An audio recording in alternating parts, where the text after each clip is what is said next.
should. When in dark, I walk around the neighborhood. Feeling blessed, never stressed. Got that sunshine on my Sunday best. Another story I heard about myself. This one happened in high school. We had this teacher in high school whose kid went to our high school. His name was Mr. McNamara, and his son Jake McNamara went to our high school. He was a sophomore when I was a senior, so he was 2 years behind me. And Mr. McNamara was an asshole. And one weekend, he and his wife decided to leave town, which you should never do if you're an asshole. And Jake McNamara decided to throw a party at the teacher's house. Hooray! And everyone around town heard about it, and we all got up individually and thought, okay, let's go over there and destroy the place. I walked into this party, everyone I had ever met was there, and everyone was drinking like it was the end of the world.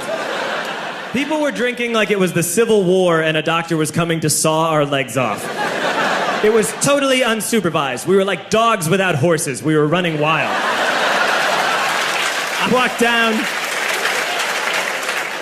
walked down to the basement. They had a pool table in the basement. One dude took a running start and threw his body onto the pool table and broke it in half.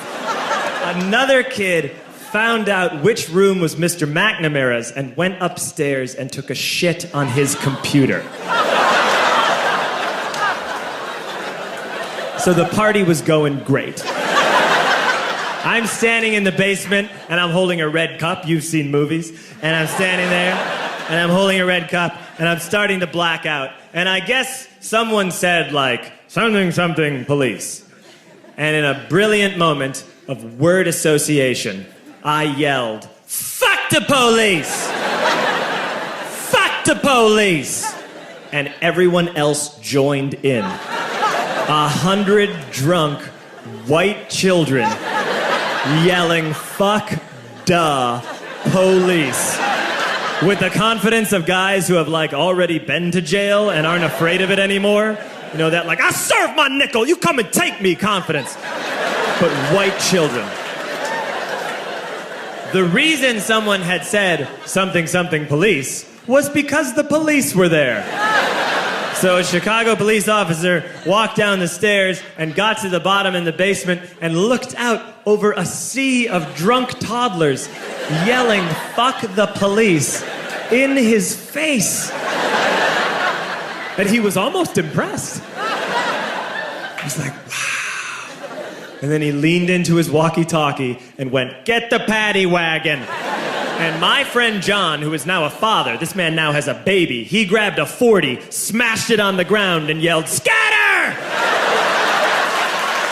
And everyone ran in a different direction. We all ran in different directions. It was like that scene in Ratatouille when the humans come in the kitchen and all the rats go in different ways. We all ran in different directions. I ran into the laundry room and I jumped up on the washing machine and I crawled out through a window into the backyard, and now I'm running through the backyard and there was this big chain link fence and I thought, I've never climbed a fence that high before. And then I woke up at home.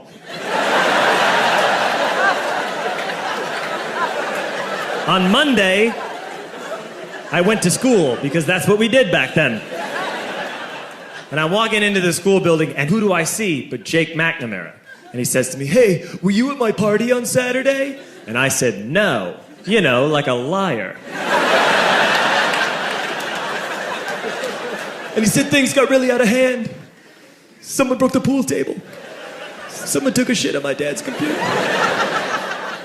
But the worst thing, he says, the worst thing is that someone stole these old antique photos of my grandmother, and my parents are freaking out about it. And I had that thought that only blackout drunks and Steve Urkel can have.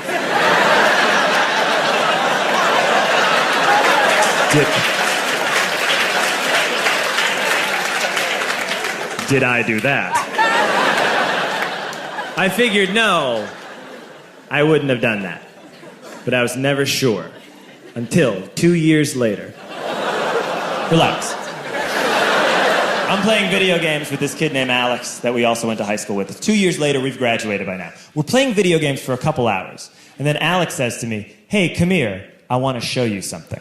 And he takes me into his bedroom. And then he takes me into a side room off of his bedroom. Never a good thing to have. shows me a tiny room that is covered wall to wall in stolen antique photos from different people's parties over the years.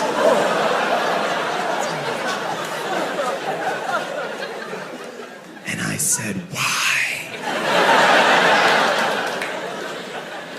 Why do you do this? And Alex said, because it's the one thing you can't replace.